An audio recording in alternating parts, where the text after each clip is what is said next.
दोस्तों, यह एक पूरी तरह काल्पनिक कहानी है जो सिर्फ मनोरंजन के लिए है। इसमें सभी पात्र, नाम और घटनाएं वास्तविकता से अलग हैं और किसी भी भावना या विश्वास का अपमान नहीं करती। अगर आप हमारे यूके स्टोरी चैनल पर नए हैं तो कृपया वीडियो को लाइक करें और चैनल को सब्सक्राइब करना न भूलें। धन्यवाद। जेकब द ब्रेव ने स्ट्रीमर हैनी को सुपर रॉकेट X-66 भेजा।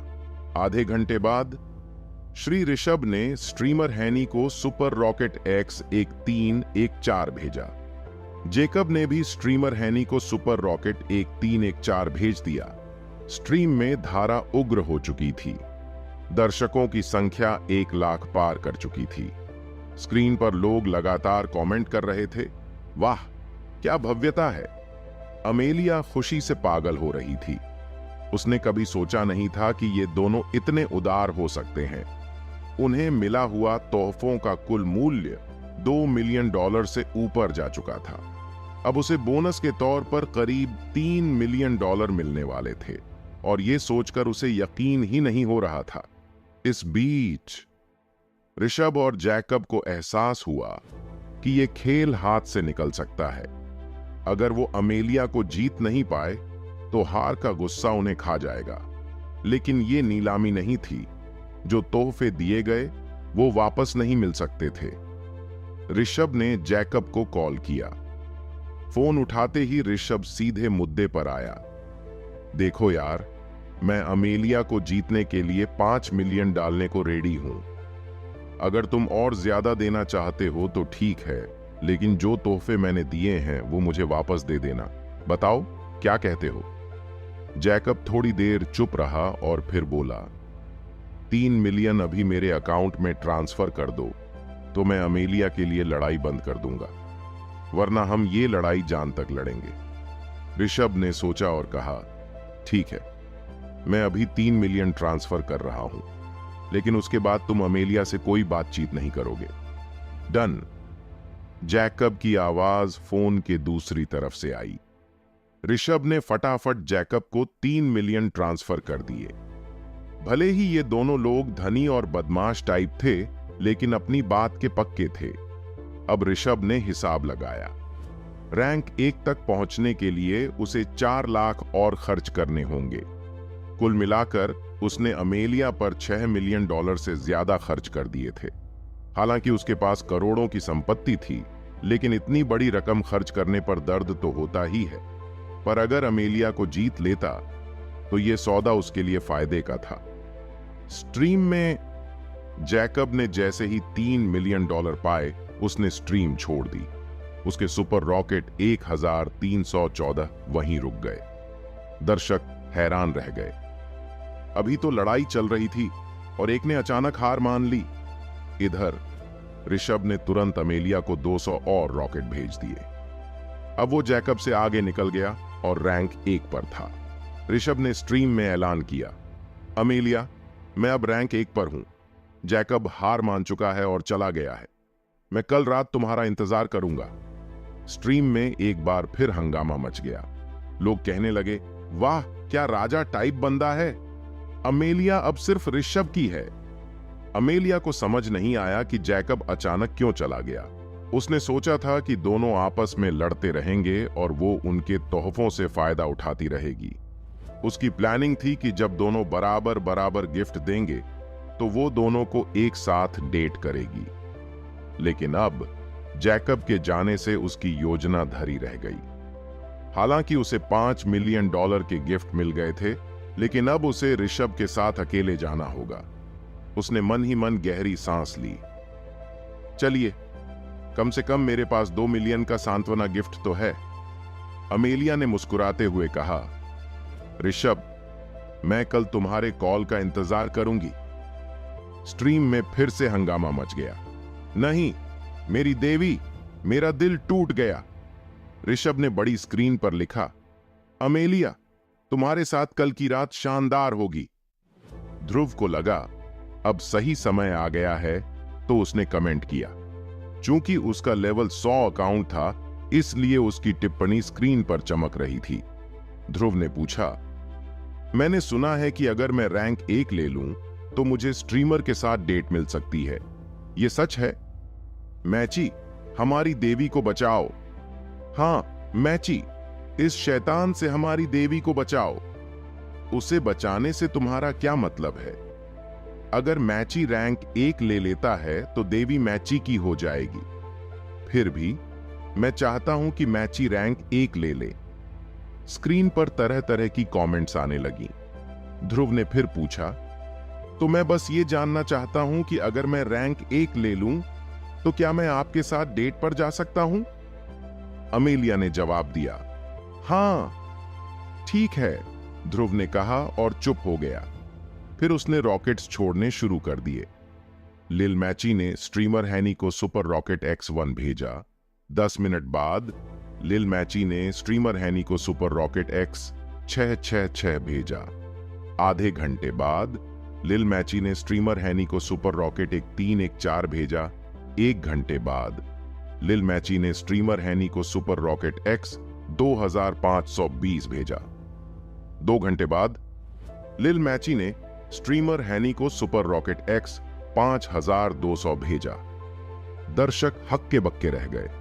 ऋषभ स्तब्ध रह गया। अमेलिया भी अवाक रह गई। स्ट्रीम की पॉपुलैरिटी 3 लाख व्यूअर्स पार कर चुकी थी। 5200 सुपर रॉकेट्स, ये $10 मिलियन से भी ज्यादा था। यह व्हेल स्ट्रीमिंग के इतिहास का सबसे बड़ा एकल लेन देन बन गया। मिस्टर मैच क्या बॉलर है, दुर्जेय मिस्टर मैच। मिस्टर मैच आप बहुत दबंग हैं। मिस्टर मैच आप मेरे आदर्श हैं। मिस्टर मैच मैं आपके बच्चे चाहती हूं। स्क्रीन पर कमेंट्स की बाढ़ आ गई। ऋषभ का चेहरा गुस्से से लाल हो गया। उसे लगा जैसे उसने जिंदा मक्खी निगल ली हो। उसके $6 मिलियन बर्बाद हो गए और बदले में कुछ नहीं मिला। अब वह किसी की जान लेने का मूड बना रहा था। उसने झट से अपना फोन निकाला और काव्या को कॉल किया। कॉल कनेक्ट हुई। हेलो ऋषभ, इतनी रात को क्यों फोन कर रहे हो? काव्या ने पूछा।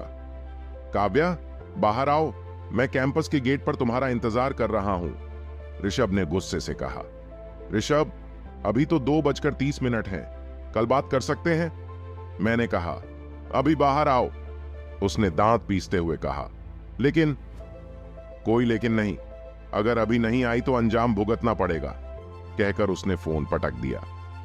दूसरी तरफ ऋषभ की कॉल से काव्या की नींद खुल गई।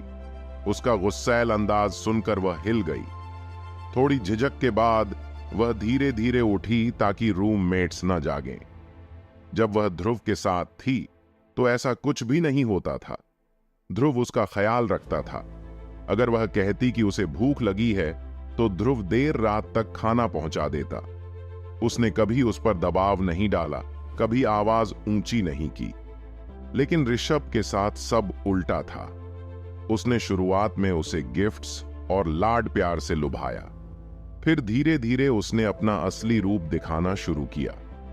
काव्या चुपचाप कपड़े पहन रही थी, तभी उसकी रूममेट सोफी जाग गई। काव्या इतनी रात को कहां जा रही हो? सोफी ने पूछा।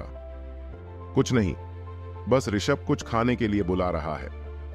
सोफी ने लाइट ऑन की ओर देखा कि काव्या रो रही है। काव्या सच बताओ, क्या ऋषभ ने फिर से तुम्हें परेशान किया? नहीं नहीं, ऐसा कुछ नहीं है। तुम झूठ क्यों बोल रही हो? मैंने तुम्हें कई बार रात में रोते हुए देखा है। ध्रुव तुमसे सच्चा प्यार करता था, तुमने उसे क्यों छोड़ा? सोफ, अब ये बातें मत करो। काव्या, ऋषभ से दूर हो जाओ। ध्रुव तुम्हारे लिए सही था, ऋषभ बस इस्तेमाल करके छोड़ देगा। सोफ, अब वापस जाना मुमकिन नहीं, मैं वैसी नहीं रही। काव्या फूट फूट कर रोने लगी। कुछ देर बाद उसने खुद को संभाला और कहा, सोफ, मुझे जाना होगा। अगर मैं नहीं गई तो ऋषभ मुझे छोड़ देगा। सोफी ने रोका। तो क्या हुआ? मत जाओ। काव्या ने सिर झुका लिया और धीरे से कहा, मैं उसके बच्चे की मां बनने वाली हूं। अगर उसने मुझे छोड़ दिया तो मैं क्या करूंगी? सोफी सन्न रह गई। उसने कुछ नहीं कहा। काव्या ने कपड़े पहने और कैंपस गेट की ओर चली गई।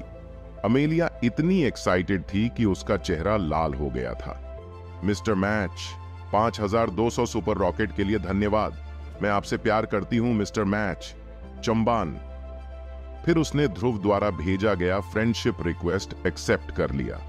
जब दोनों दोस्त बन गए तो अमेलिया ने उसे एक मैसेज भेजा। अमेलिया, मिस्टर मैच, आइए इंस्टाग्राम पर एक दूसरे को फॉलो करें। ये मेरा नंबर है, मैं कल आपकी कॉल का इंतजार करूंगी। इसके बाद दोनों ने एक दूसरे को इंस्टाग्राम पर फॉलो किया। अगले दिन ध्रुव दोपहर के करीब जागा। नहाने के बाद वह गोल्डन लीफ होटल चला गया। हेलो मिस्टर ध्रुव, हेलो मिस्टर ध्रुव। जैसे ही वह होटल में दाखिल हुआ, उसने चारों ओर से ग्रीटिंग्स सुने। लंच के बाद वह आराम करने के लिए चेयरमैन के ऑफिस में चला गया। कुछ देर बाद किसी ने दरवाजा नॉक किया। नॉक नॉक, कम इन, ध्रुव ने कहा। तानिया ने दरवाजा खोलकर एंट्री ली। तानिया, मिस्टर ध्रुव, होटल का हैंडओवर शुरू हो गया है, आप कब फ्री होंगे? ध्रुव, मिस तानिया, मैंने आपसे कहा था कि मैं हैंडओवर के बारे में परेशान नहीं होऊंगा। आप ही डिसीजन लें, बस मुझे बता देना कि मुझे कब पेमेंट करना है। तानिया, ठीक है, मैं आपके आराम में खलल नहीं डालूंगी, लेकिन आज रात यहां आऊंगी, दरवाजा खुला रखना। इससे पहले कि ध्रुव कुछ रिएक्ट कर पाता, तानिया ऑफिस से बाहर चली गई। ध्रुव मन में, अरे उसने मुझे फिर पकड़ लिया। ध्रुव चेयर पर बैठ गया और फोन पर स्क्रॉल करने लगा। इंस्टाग्राम पर मैसेज, उसने इंस्टाग्राम खोला और पैट्रिक का मैसेज देखा। पैट्रिक, डेव, तुम कैंपस में कब वापस आ रहे हो? ध्रुव, शायद कल।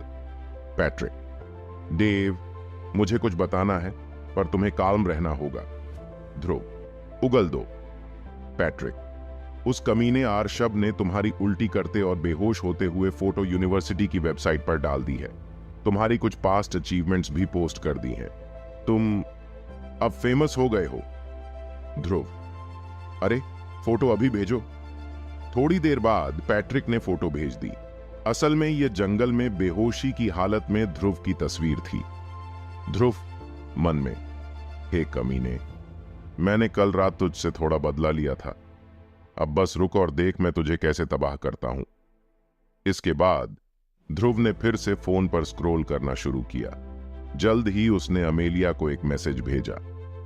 ध्रुव, शाम 6 बजे गोल्डन लीफ होटल में मिलो, वहां पहुंचकर अपना नाम बता देना। अमेलिया, ठीक है मिस्टर मैच, मैं आपसे मिलने का इंतजार नहीं कर सकती। अमेलिया ने तुरंत रिप्लाई किया।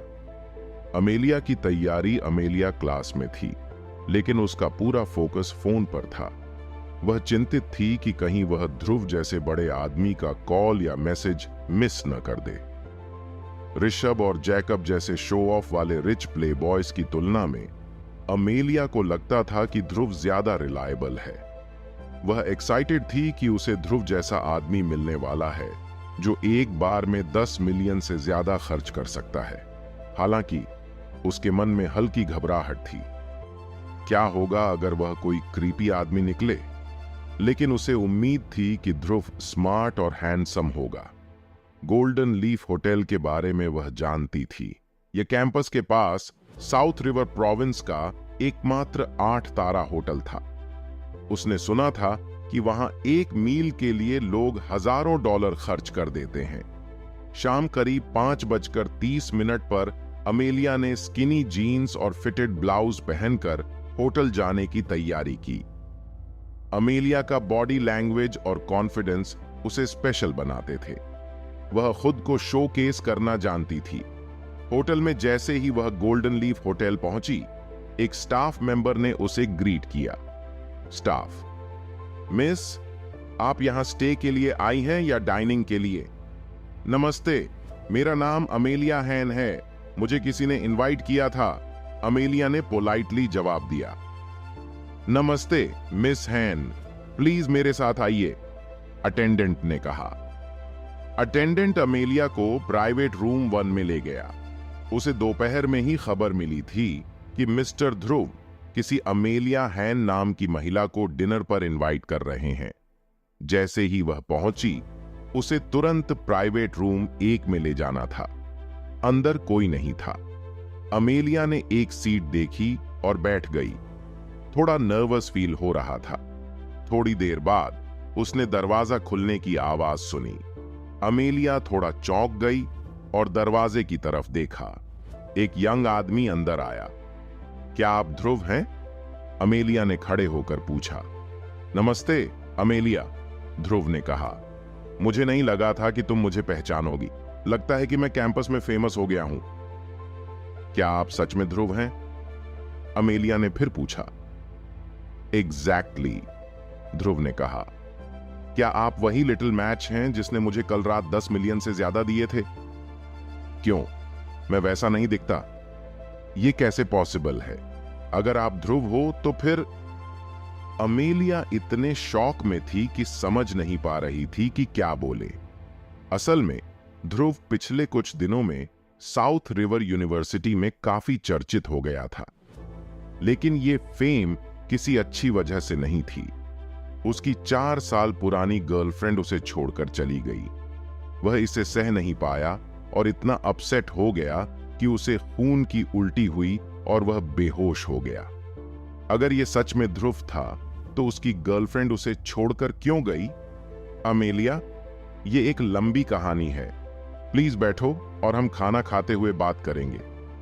अमेलिया बैठ गई, लेकिन उसकी नजरें ध्रुव पर टिकी रहीं।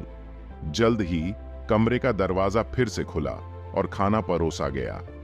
मेज तरह तरह के खाने से भर गई। मिस्टर चेयरमैन, खाना आ गया है, प्लीज एंजॉय करें। अगर कुछ चाहिए हो तो मुझे बुलाइए, लॉबी मैनेजर ने कहा और बाहर चला गया। मिस्टर चेयरमैन, अमेलिया हैरान थी। लॉबी मैनेजर ध्रुव को चेयरमैन क्यों बोल रहा था? अमेलिया, चलो खाना खाते हैं, भूख लगी होगी, ध्रुव ने कहा और उसके लिए रेड वाइन डाली। अमेलिया ने टेबल पर रखे खाने को देखा। इनमें से बहुत कुछ उसने सिर्फ टीवी पर देखा था। उसने थोड़ा टेस्ट किया और पाया कि खाना बहुत डिलिशियस था। जब दोनों खाना खा चुके तो अमेलिया ने आखिर पूछ ही लिया, ध्रुव, ये जो कैंपस में अफवाहें उड़ी हैं, क्या उनमें तुम हो? हाँ, वो मैं ही हूं, ध्रुव ने शांति से कहा। कैसे? कुछ भी इम्पॉसिबल नहीं है अमेलिया। मैंने हमेशा बिलीव किया है कि प्यार में अपनी आइडेंटिटी को मिक्स नहीं करना चाहिए, लेकिन अब देखो ये सब कैसे हुआ। अमेलिया को धीरे धीरे समझ में आया। वो इतने टाइम से अपनी असली पहचान छुपा रहा था। मुझे पता था कोई मूर्ख ही तुम्हारे जैसे इंसान को छोड़कर जाएगा। एक्चुअली उस रात मैंने रश्ब को इरिटेट करने के लिए इतना बड़ा अमाउंट दिया था। उसने मेरी गर्लफ्रेंड को छीन लिया था। काव्या तुम्हारी गर्लफ्रेंड थी? हाँ। ध्रुव, डोंट बी सैड, समंदर में बहुत मछलियां हैं। अमेलिया ने हिम्मत बंधाई। ध्रुव मुस्कुराया, लेकिन उसकी आंखों में हल्की उदासी झलक रही थी। यह ठीक है, इसमें दुखी होने की कोई बात नहीं है, ध्रुव ने कामली कहा। मुझे छोड़े जाने के बाद मैंने सोचा कि जो है उसका इस्तेमाल क्यों न किया जाए। क्या तुम्हें ऐसा नहीं लगता अमेलिया? आप बिल्कुल सही कह रहे हैं। अमेलिया ने सहमति में सिर हिलाया। लेकिन क्या तुम यह राज मेरे लिए छिपा सकती हो? मुझे लो प्रोफाइल में रहना पसंद है। इनाम के तौर पर तुम जब चाहो यहां फ्री में खाना खा सकती हो। तुम क्या सोचती हो? फ्री? हाँ, मैं तुम्हें बताना भूल गया कि यह होटल मेरा है। अमेलिया। जब अमेलिया गोल्डन लीफ होटल से बाहर निकली तो वह पूरी तरह शॉक्ड थी। जिस ध्रुव को लोग गरीब मानते थे, वह असल में एक हिडन बिलियनेयर था। इस बात पर कौन बिलीव करेगा? और वह गोल्डन लीफ होटल का मालिक भी था। इस होटल की कीमत क्या होगी? 10 अरब, 20 अरब। और अगर यह होटल ध्रुव के लिए कोई बड़ी बात नहीं थी, तो उसकी टोटल वेल्थ कितनी होगी? 100 अरब, 200 अरब। सबसे शॉकिंग बात यह थी कि काव्या ने ऐसे इंसान को छोड़ दिया। अमेलिया जानती थी कि काव्या कौन है। वे यूनिवर्सिटी के डांस क्लब में थीं। भले ही वे ज्यादा क्लोज नहीं थीं, फिर भी एक दूसरे को पहचानती थीं। अगर काव्या को पता चलता कि ध्रुव की बैकग्राउंड कैसी है तो वह जरूर पछताती। ये वही बात हुई जैसे तिल के बीज उठाकर एक हवाई जहाज खो देना। ध्रुव ने कहा था कि वह लो प्रोफाइल रहना चाहता है और अमेलिया ने तय किया कि वह यह राज किसी को नहीं बताएगी। वैसे भी कोई उसके लिए लड़ाई नहीं कर रहा था, तो उसने सोचा कि क्यों न ध्रुव के करीब रहा जाए। अब वह स्ट्रीमिंग नहीं करेगी। अगर उसने स्ट्रीम शुरू की तो लोग उसे क्रिटिसाइज कर सकते थे, लोग कुछ भी बोल सकते थे। शायद अब सब उसे ध्रुव की लड़की मान रहे थे, लेकिन खाना खाने के अलावा उनके बीच और कुछ भी नहीं था। अमेलिया नहीं चाहती थी कि लोग उसे इंसल्ट करें। उसके पास पहले से ही गिफ्ट बोनस के 7 मिलियन से ज्यादा थे। वह अब अपने फैमिली के लिए एक बड़ा घर खरीद सकती थी, और अगर वह ध्रुव के साथ रही तो क्या उसे पैसों की चिंता करनी पड़ेगी? शायद नहीं। ध्रुव का अगला दिन। खाने के बाद ध्रुव ने रिवर सिटी का चक्कर लगाया और कुछ नॉर्मल कपड़े खरीदे। वह जानता था कि उसे नेक्स्ट डे कैंपस जाना है। उसने सोचा, बेटर होगा अगर मैं लो प्रोफाइल में रहूं। वह वापस इंटरनेशनल रेजिडेंस पहुंचा। तानिया घर साफ कर रही थीं। ध्रुव ने उसे डिस्टर्ब नहीं किया और सीधा ऊपर चला गया। अगली सुबह ध्रुव जल्दी उठ गया। वह तैयार होकर नीचे आया। तानिया पहले से ही रेडी थी। गुड मॉर्निंग मिस तानिया, ध्रुव ने मुस्कुराते हुए कहा। ध्रुव, तुम इतनी जल्दी क्यों उठे? तानिया ने पूछा। मिस तानिया, मैं अभी भी एक स्टूडेंट हूं। 3 दिन से क्लास में नहीं गया हूं और आज वापस जा रहा हूं। तो फिर साथ चलते हैं। इसके बाद लाल कार और काली कार इंटरनेशनल रेजिडेंस से निकली और गोल्डन लीफ होटल पहुंची।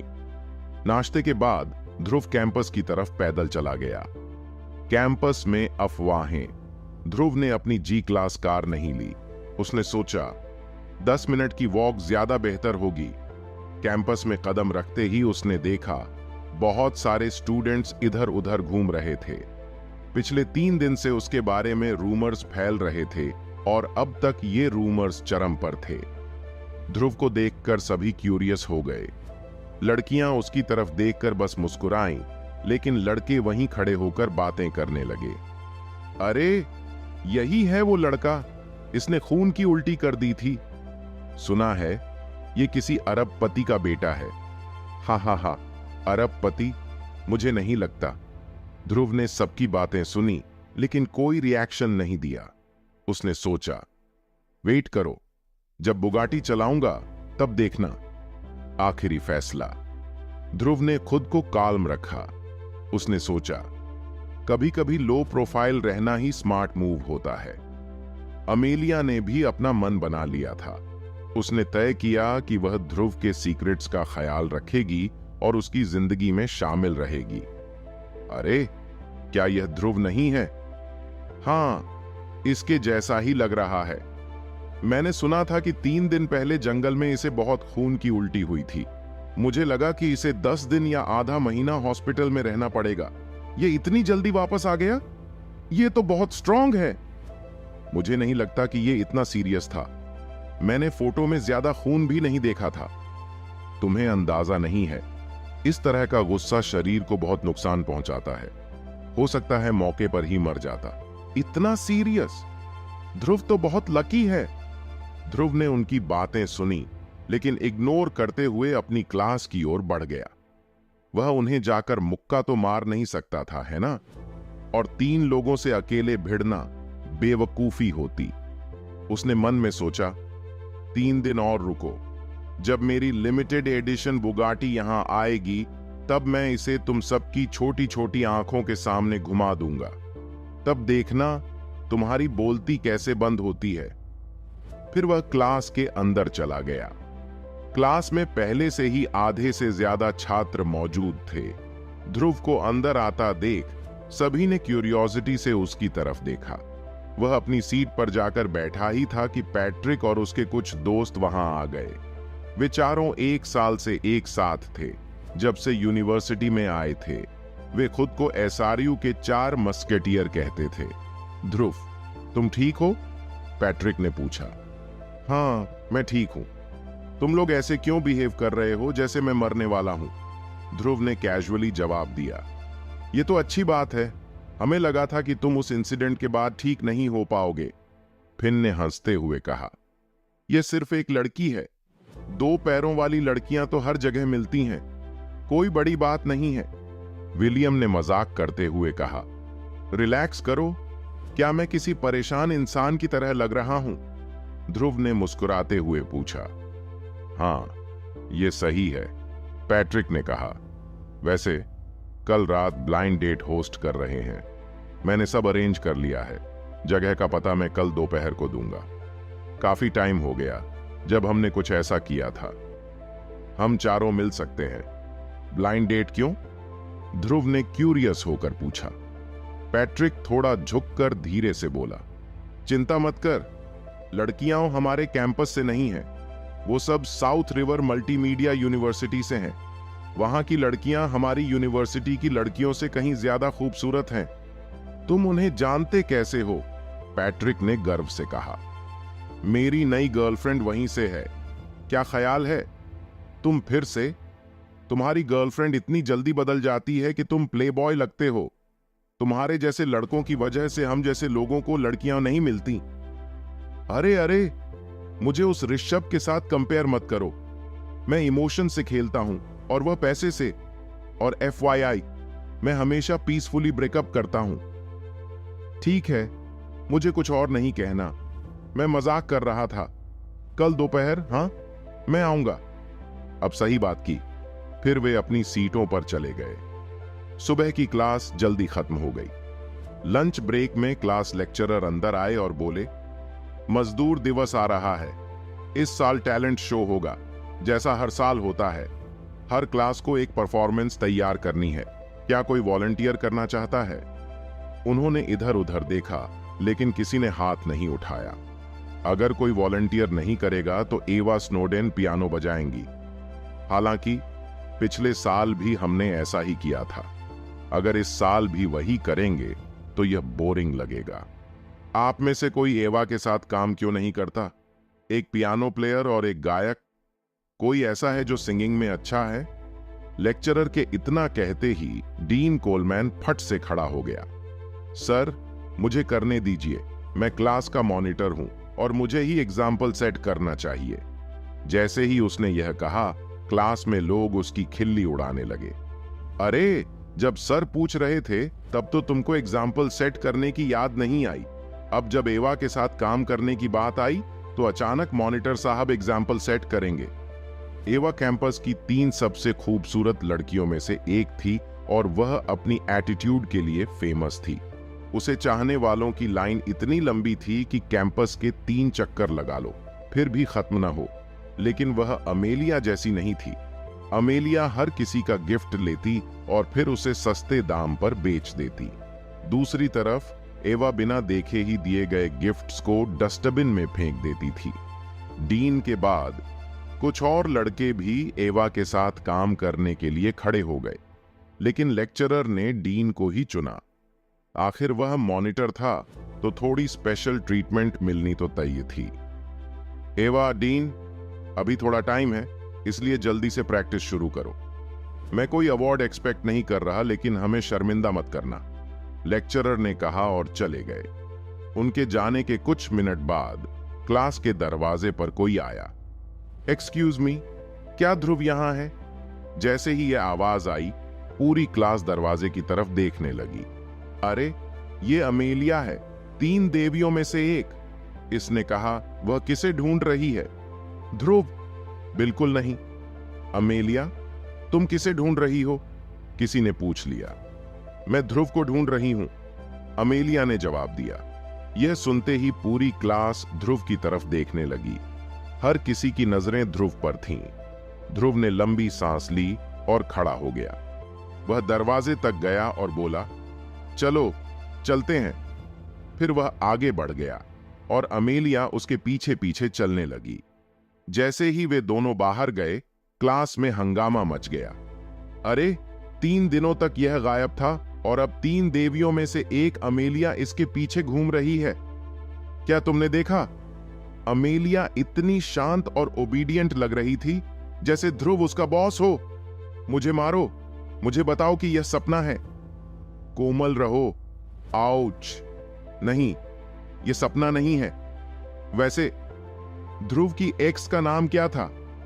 काव्या, और ऋषभ ने काव्या को ध्रुव से छीन लिया था, है ना? ऋषभ अमेलिया का रक्षक भी है। ध्रुव का प्लान बहुत ही डेंजरस है। क्या किक लिया है?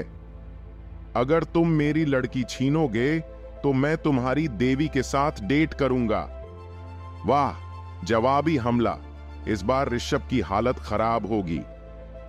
फोर मस्केटियर्स के तीनों दोस्त एक दूसरे को देखते हुए बोले, ध्रुव बहुत डेंजरस है। उसी समय एवा भी सोच में पड़ गई। अमेलिया, जो हमेशा अमीर लड़कों के आसपास दिखती थी, कभी किसी के साथ जुड़ी नहीं, लेकिन अब वह खुद ध्रुव को ढूंढने आई। ध्रुव में ऐसा क्या है जिससे अमेलिया उसकी दीवानी हो गई?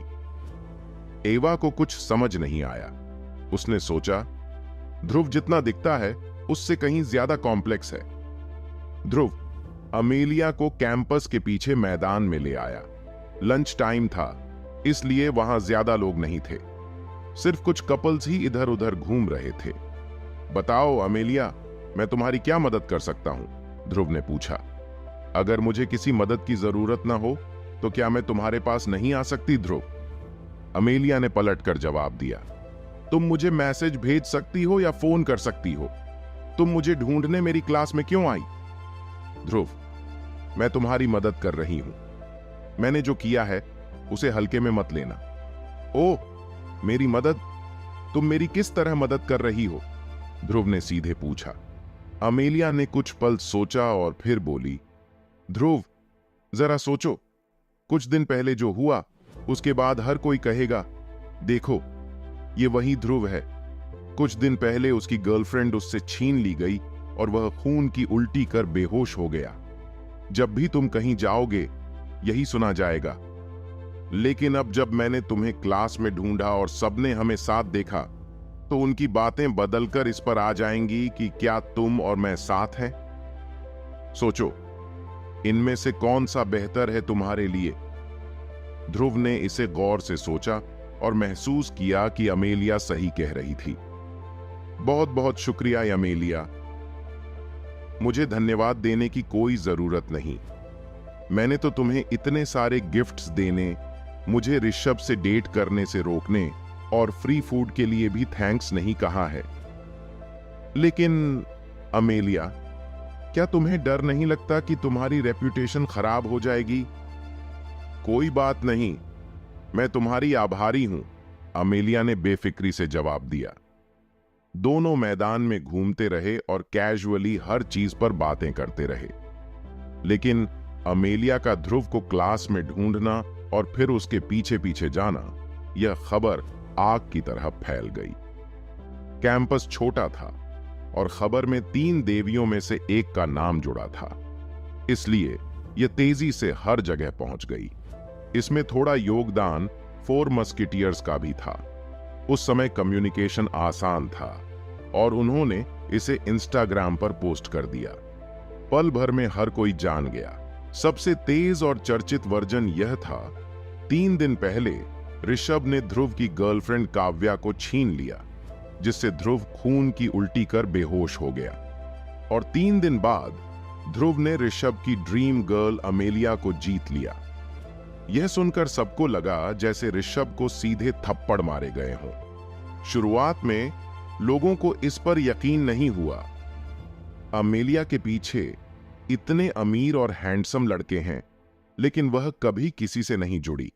और अब यह ध्रुव, जो गरीब है, उसने उसे कैसे जीत लिया? लेकिन जब लोगों ने दोनों को मैदान में साथ घूमते देखा, तो उन्हें सच मानने के अलावा कोई चारा नहीं रहा। ध्रुव तो बस अमेलिया के साथ थोड़ा घूमना चाहता था और फिर अलग हो जाना चाहता था। लेकिन उसे याद आया कि लंच ब्रेक चल रहा है। उसने अमेलिया को खाने के लिए इनवाइट कर दिया। चलो साथ में लंच करते हैं। अमेलिया ने मना नहीं किया। दोनों कैंपस से बाहर चले गए। इस सीन को कई लोगों ने देखा, जिसमें ऋषभ और काव्या भी शामिल थे। ऋषभ ने जब ध्रुव और अमेलिया को साथ देखा तो गुस्से में वह उन पर झपटने वाला था, लेकिन उसने खुद को रोक लिया। वह जानता था कि अगर उसने कुछ किया तो और ज्यादा इंसल्ट होगी। उसे याद आया कि उसने 6 से 7 मिलियन खर्च कर दिए, फिर भी अमेलिया को नहीं जीत पाया, और अब उसे ध्रुव जैसे गरीब ने हासिल कर लिया। उस वक्त ऋषभ का हाल और खराब था, जितना 3 दिन पहले ध्रुव का हुआ था। ऋषभ हाथ झटकते हुए अपने हॉस्टल चला गया। उसकी भूख खत्म हो गई। वहीं काव्या अकेली खड़ी थी, थोड़ी उदास दिख रही थी। काव्या ने जब ध्रुव और अमेलिया को हंसते हुए कैंपस से बाहर जाते देखा तो वह दंग रह गई। वह सोचने लगी, मैंने उसे खुद किसी और की बाहों में धकेल दिया। इसी पल उसे एहसास हुआ कि जब वह ऋषभ के साथ होती थी तो हमेशा सतर्क रहती थी, लेकिन जब वह ध्रुव के साथ थी तो ध्रुव ही उसके लिए हमेशा केयरफुल रहता था। उसने अपने ही फैसले पर पछतावा किया। वह राजकुमारी से नौकरानी बन चुकी थी। उसे समझ आया कि पिछले 4 सालों में ध्रुव ने उसके लिए कितनी कुर्बानियां दी थीं।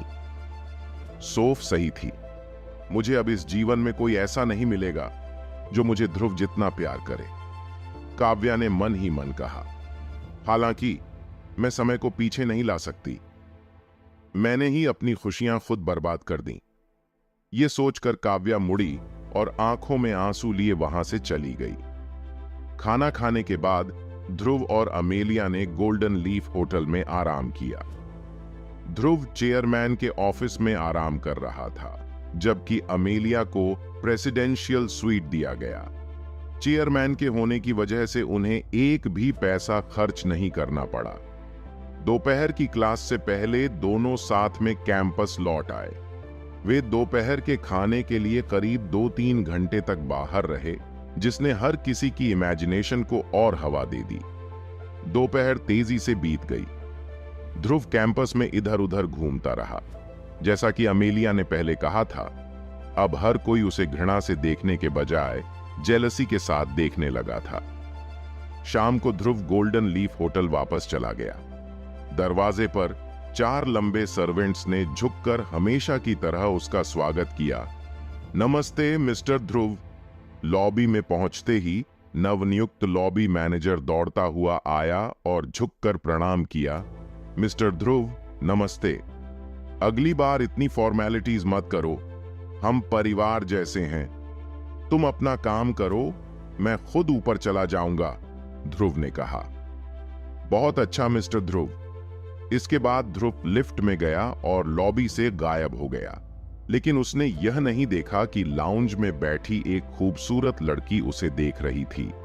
तारा Smith, South River multimedia university के एक्टिंग डिपार्टमेंट की 3rd ईयर स्टूडेंट, 1 घंटे से होटल के लाउंज में बैठी थी।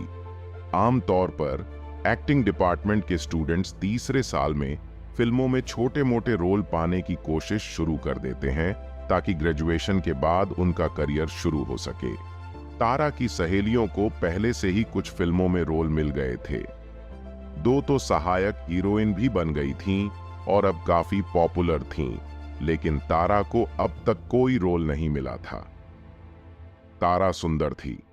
साउथ रिवर मल्टीमीडिया यूनिवर्सिटी में उसकी खूबसूरती और पर्सनालिटी की बराबरी करना मुश्किल था, लेकिन उसे रोल न मिलने की वजह उसकी सीमाएं थीं। वह रोल के लिए अपनी डिग्निटी से समझौता करने को तैयार नहीं थी। उसके पेरेंट्स बिजनेसमैन थे। उनका बिजनेस इतना बड़ा नहीं था, लेकिन उनके पास करोड़ों की संपत्ति थी, इसलिए पैसों की कमी कभी नहीं हुई। वह उन स्टूडेंट्स से अलग थी जो अपनी डिग्निटी के साथ साथ कभी कभी अपने शरीर का भी सौदा कर लेते थे। तीसरे साल में एक फेमस डायरेक्टर ने तारा को नोटिस किया। उसने तारा को एक फिल्म में सहायक भूमिका ऑफर की, लेकिन कहा कि उसे इन्वेस्टर्स के साथ डिनर करना होगा।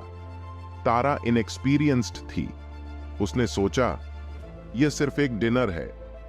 डिनर के दौरान डायरेक्टर और इन्वेस्टर्स ने उसे शराब पीने के लिए कहा। तारा ने मना कर दिया। खाने के बीच में इन्वेस्टर ने उसकी जांघ छूने की कोशिश की। तारा ने तुरंत उसके चेहरे पर पानी फेंक दिया। डायरेक्टर इतना नाराज हुआ कि उसने तारा को बाहर निकालने की धमकी दी। उस घटना के बाद कई डायरेक्टर्स ने उसे अपनी फिल्मों में रोल ऑफर करना बंद कर दिया। आज सुबह तारा को एक फेमस डायरेक्टर का कॉल आया। उसने कहा कि वह तारा को 100 मिलियन के इन्वेस्टमेंट वाली फिल्म में सहायक रोल दे सकता है, लेकिन इसके लिए डायरेक्टर ने तारा को पर्सनली मिलने को कहा। कुछ देर सोचने के बाद तारा ने डायरेक्टर से मिलने का फैसला किया। जब वह गोल्डन लीफ होटल पहुंची तो डायरेक्टर का कोई कॉल नहीं आया। तारा लाउंज में बैठकर इंतजार करने लगी। इसी दौरान ध्रुव के होटल में आने ने उसका ध्यान खींच लिया। जैसे ही ध्रुव दरवाजे से अंदर आया, 4 सर्वेंट्स ने झुककर उसे प्रणाम किया। तारा थोड़ी दूर बैठी थी, इसलिए वह उनकी बात नहीं सुन पाई, लेकिन उनकी बॉडी लैंग्वेज देखकर साफ था कि वे बहुत रिस्पेक्टफुल थे। फिर लॉबी मैनेजर दौड़कर आया और झुककर ध्रुव को प्रणाम किया। तारा पिछले 1 घंटे से ज्यादा समय से लाउंज में बैठी थी। उसने देखा था कि 20 से 30 लोग होटल में आए और गए, लेकिन किसी भी अटेंडेंट ने उन्हें इतना सम्मान नहीं दिया। तारा ने अंदाजा लगाया कि या तो ध्रुव की बैकग्राउंड बहुत बड़ी होगी, या वह होटल के मालिक का बेटा होगा, या शायद किसी बड़े शेयर होल्डर का वारिस। हालांकि यह उससे ज्यादा मतलब नहीं रखता था, वह सिर्फ क्यूरियस थी। फिलहाल वह डायरेक्टर के कॉल का इंतजार कर रही थी। करीब आधे घंटे बाद तारा का फोन बजा। हेलो डायरेक्टर पीटर्स, आप कहां हैं? मैं पहले से होटल में हूं। तारा ने फोन उठाते ही पूछा। मिस स्मिथ, माफ करना आपको इंतजार करना पड़ा। अब आप 15-1 रूम में आ जाएं। मैं वहीं इंतजार कर रहा हूं, डायरेक्टर पीटर्स ने फोन पर कहा। डायरेक्टर पीटर्स, हम यही बात नहीं कर सकते क्या? मिस स्मिथ, ये एक बिजनेस सीक्रेट है। अगर ये बातें बाहर निकल गईं तो इन्वेस्टर्स का भरोसा टूट सकता है। बेहतर होगा कि आप ऊपर आ जाएं। मुझे लगता है यहां बात करना ज्यादा सेफ है। एक प्राइवेट एरिया मिल जाए तो भी कोई सुन नहीं सकता। हे भगवान, मिस स्मिथ, यह $100 मिलियन के इन्वेस्टमेंट वाली फिल्म है। सहायक भूमिका बहुत इंपॉर्टेंट है। मैंने ये रोल आपके लिए पाने में काफी मेहनत की है। आपको इसे मिस नहीं करना चाहिए। अगर आप नहीं आई तो मैं किसी और से बात कर लूंगा। तो फिर किसी और से बात कर लो। अलविदा। तारा ने बिना देर किए फोन काट दिया। क्या मजाक है, तारा ने मन ही मन सोचा। अब तक अंधेरा हो चुका था। क्या गारंटी है कि कमरे में जाने के बाद वह सेफ बाहर आएगी? तारा ने फोन रखा, अपना बैग उठाया और होटल से बाहर निकल गई। उसने एक कार बुक की और सीधा कैंपस लौट आई। गोल्डन लीफ होटल, 15वीं मंजिल। यह होटल का प्रेसिडेंशियल स्वीट था। एक रात की कीमत $66,666 थी। स्वीट के अंदर डायरेक्टर साइमन पीटर्स, 30 साल, एक अधेड़ उम्र का आदमी और एक महिला जो शायद डायरेक्टर की सेक्रेटरी थी, मौजूद थे। तारा के फोन काटते ही साइमन का चेहरा गुस्से से बदल गया। डायरेक्टर पीटर्स, इतनी बड़ी इंडस्ट्री में आपकी पोजीशन के बावजूद कोई आपको मना करने की हिम्मत कैसे कर सकता है? क्या वो इस इंडस्ट्री में रहना नहीं चाहती? अधेड़ उम्र के मोटे आदमी मिस्टर गोमेज ने पूछा। मिस्टर गोमेज, वो अभी भी यंग है और इंडस्ट्री के रूल्स नहीं जानती। शायद उसके पेरेंट्स के पास पैसा है, इसलिए उसे इन सब की परवाह नहीं, साइमन ने कहा। वो कुंवारी है? गोमेज ने उत्सुकता से पूछा। मुझे ऐसी लड़कियां पसंद हैं। उसे मेरे लिए ला सकते हो? मैं 20 मिलियन ज्यादा इन्वेस्ट कर दूंगा। मिस्टर गोमेज, ये इतना आसान नहीं होगा। आपने देखा उसने अभी फोन पर कैसे मना कर दिया, साइमन ने कहा। हम उसे मुख्य हीरोइन का रोल दे देंगे। मैं देखना चाहता हूं कि क्या वह इस ऑफर को ठुकरा सकती है। लेकिन मेन फीमेल लीड तो मैरी केंट को दी जा चुकी है। अगर हमने अभी चेंज किया तो वह नाराज हो जाएगी। कॉन्ट्रैक्ट साइन नहीं हुआ है, हम जब चाहें चेंज कर सकते हैं। और अगर मैरी को दिक्कत है तो होने दो, गोमेज ने बेफिक्री से कहा। हम कोशिश करेंगे, साइमन ने कहा।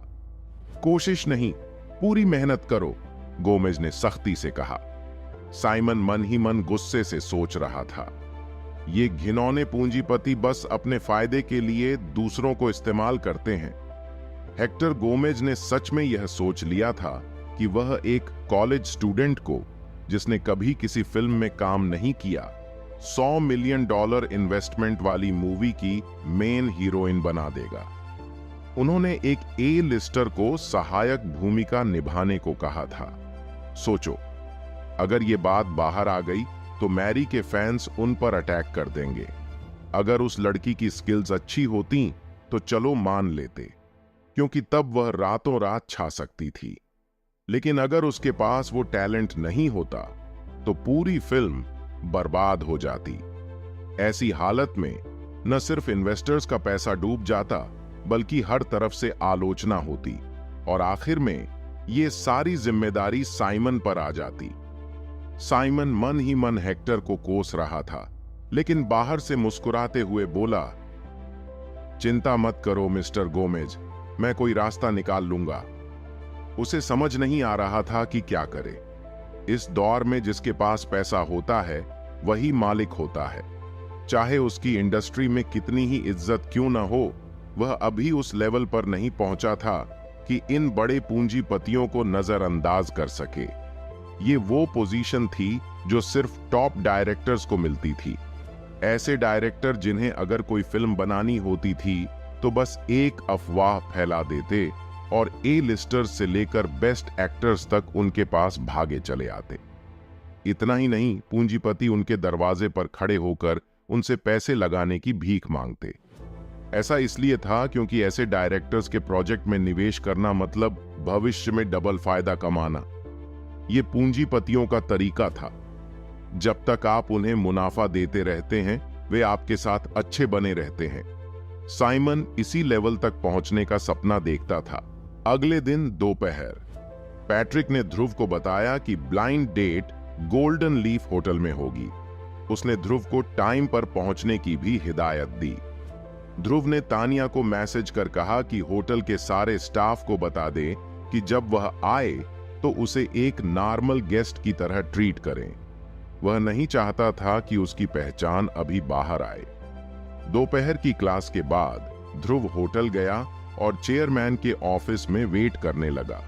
इधर बाकी 3 मस्केटियर्स अभी तैयार होने में लगे थे। तारा भी फिर से होटल पहुंची। इस बार वह किसी डायरेक्टर से मिलने नहीं आई थी। वह अपनी रूममेट मैडिसन जॉनसन के नए बॉयफ्रेंड द्वारा आयोजित डिनर अटेंड करने आई थी। तारा और उसकी रूममेट्स गोल्डन लीफ होटल के एंट्रेंस पर खड़े थे और पैट्रिक और उसके फ्रेंड्स का इंतजार कर रहे थे। मैडी, क्या तुम्हारा बॉयफ्रेंड हमें सच में यहीं डिनर कराने वाला है? कल हम तो बस मजाक कर रहे थे, किसी और जगह क्यों न चलें? एलिजा ने पूछा। कल जब मैडिसन ने बताया कि उसका नया बॉयफ्रेंड उन्हें डिनर पर ले जाएगा, तो मजाक में उन्होंने गोल्डन लीफ होटल का नाम ले लिया था, पर उन्हें नहीं लगा था कि वह उन्हें वाकई यहीं बुलाएगा। लिज, रिलैक्स, मुझ पर भरोसा रखो। अगर वह मेरे बॉयफ्रेंड है तो इतना अफोर्ड तो कर ही सकता है। मैडी, तुम्हारा बॉयफ्रेंड बड़ा लकी है, जरूर किसी अमीर फैमिली से होगा। मुझे तो उससे जलन हो रही है। क्या तुम पूछ सकती हो उसके कोई अमीर सिंगल फ्रेंड्स हैं? रोजली ने हंसते हुए पूछा। कोई टेंशन मत लो, वह अपने रूममेट्स को भी साथ लाएगा। तुम खुद देख लेना कोई तुम्हें पसंद आता है या नहीं। मैं हेल्प कर दूंगी, मैडिसन ने कहा। उसके रूममेट्स भी अमीर हैं या फिर? मुझे पता नहीं, मैडिसन ने कंधे उचकाते हुए कहा। रोजी, हर वक्त अमीर बॉयफ्रेंड के सपने देखना बंद करो। कोई काबिल लड़का ढूंढना भी बुरा ऑप्शन नहीं है, तारा ने बीच में टोका। तारा, तुम्हारे जैसा हर कोई नहीं होता। तुम्हारा परिवार इतना अमीर है, तुम्हें तो बस फैमिली बिजनेस ज्वाइन करना है और करोड़ों की प्रॉपर्टी मिल जाएगी। हम तुम्हारी तरह लग्जरी अफोर्ड नहीं कर सकते। हम जैसे लोगों का बेस्ट एंड यही है कि कोई अमीर आदमी मिल जाए जो हमसे प्यार करे। मुझे पता है स्टार बनने के चक्कर में कितनी स्ट्रगल करनी पड़ती है। हो सकता है आखिर में मेरे पास कुछ भी न बचे। इतना नेगेटिव मत सोचो, तारा ने कहा। नेगेटिव नहीं सोच रही, लेकिन सच यही है, बिना बैकग्राउंड के हम जैसे लोगों को बस एक रोल के लिए डिनर, ड्रिंक और कभी कभी, समझ गई ना, करना पड़ता है। फिर भी मशहूर होने की गारंटी नहीं है, तो अब मैं स्टार बनने का सपना नहीं देखती, बस एक अच्छा अमीर आदमी ढूंढना चाहती हूं। तारा चुप हो गई। जो बात रोजली ने कही थी वह सच्चाई ही थी। आज के लिए बस इतना ही दोस्तों। हमें उम्मीद है कि आपको यह एपिसोड पसंद आया होगा। अपने विचारों को कमेंट करके जरूर बताएं। अगर आपको एपिसोड अच्छा लगा हो तो इसे लाइक करें और अपने दोस्तों के साथ शेयर करना ना भूलें। धन्यवाद।